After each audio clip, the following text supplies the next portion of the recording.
دا فقط سوی دا دلیل دی که صفاق دا دلیل ته د باره زما به خبیر موضوع کرامت ثابت شي نو دې ته وایي چې کلي مشکک دې ته څه وایي کلي دا کلي مشکک دی دا ځان په دې پوهه کوي لکه زه ووایم زه ووایم ابیض زه ووایم څه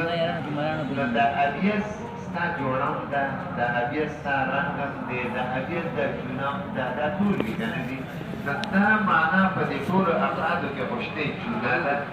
باڼه ده سړی دی کپړه ده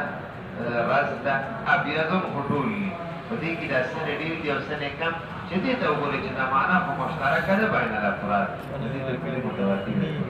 خو چې دې ته وګورئ چې خو دا فرد یو دی دا بل او دا بل دا خپلو کې تغایر لري دا داسې دی لکه عین چې مشترک دی په خپلو افرادو اوس موږ ته پته درېږي چې دې ته موږ څه ووایو متواتر ته ووایو او که څه ته ووایو مشترک نو بیا به راځه دوه دواړه بوتلې وي کلي مشکک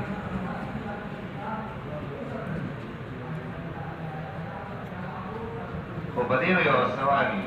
چې په دنیا کې خو داسې یو معنا در سره شته دی نه که نه